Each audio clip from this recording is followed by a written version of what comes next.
In many classrooms, the focus is on an illusory average student. Many curricula are designed for that student. Cognitive neuroscience has shown us that there really isn't an average student anywhere, and that's why it's an illusory student. Universal design for learning, though, is particularly focused on making sure that we get those students who have been marginalized, for whom that designing for the average student has never worked well.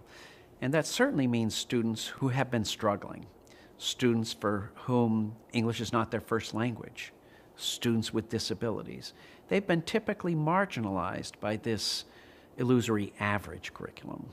Secondly, though, students at the other margins, the students who are called gifted and talented, are also students who have been underserved by this mainstream curriculum. They haven't been challenged. They're bored.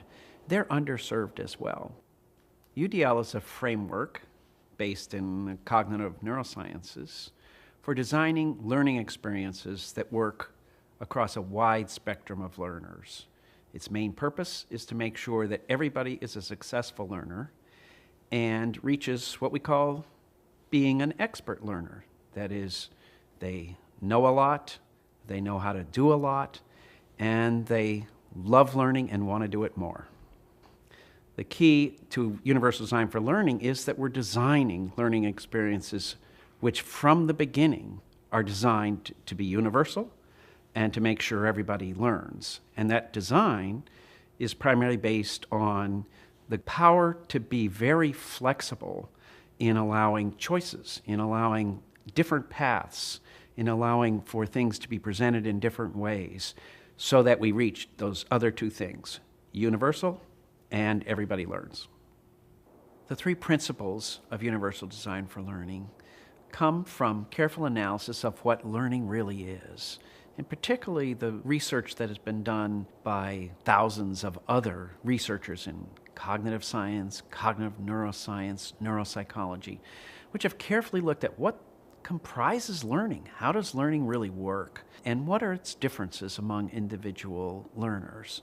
From that work, we've abstracted out three simple principles that are involved in any learning situation. How does the learner pick up information? How do they express and act on that information? And how are they engaged by the learning situation? There are three broad principles. The first has to do with how we present information to the learner. And we talk about multiple means of representation.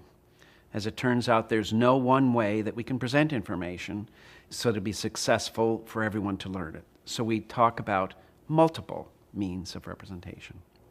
So in UDL, we talk about providing multiple representations so that we're sure everyone will be able to make sense of the symbols, the language, the drawings, and so on. Take, for example, in teaching mathematics, it's typically very strong to use multiple representations, not just the symbolic expression of the numbers, but manipulables, things that the children can operate on and see directly and perceptually rather than their symbolic form.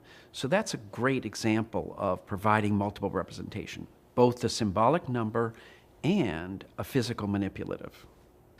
The second principle is provide multiple means of action and expression. And that takes into account the fact that students vary greatly in how they express what they know, how they can act skillfully, how they can communicate in language or in drawing and so on. And students differ widely, so we say we must provide multiple means of expression over the course of our teaching and learning. The third principle is multiple means of engagement. And in many ways, it's the most important principle.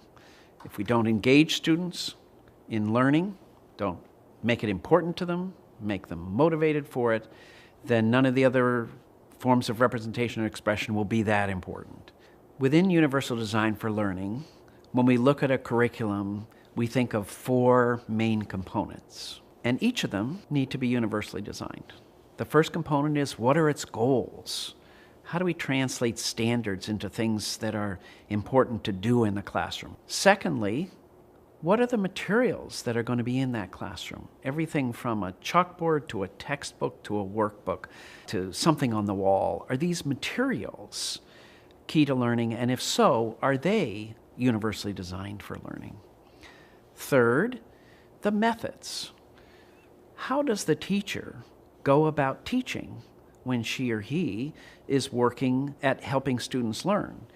Does she set up collaborative groups? Does she lecture? Does she provide experiences out in the world? And lastly, and very important to universal design for learning, is the means of assessment. How are we sure that learning really occurs? When we began our work, we, like most people, were focused on learners who were doing poorly, who looked like they had disabilities. Over time, we began to change our focus because we could see when we were in classrooms that the classrooms were in fact disabling, that they were not designed properly to ensure that every child would succeed. And we began more and more to see that the curriculum itself was disabled, and that the work of the Universal Design for Learning guidelines is to reduce the disabilities in the curriculum itself so that more students succeed, more students have optimum challenges, and come out as expert learners in the end.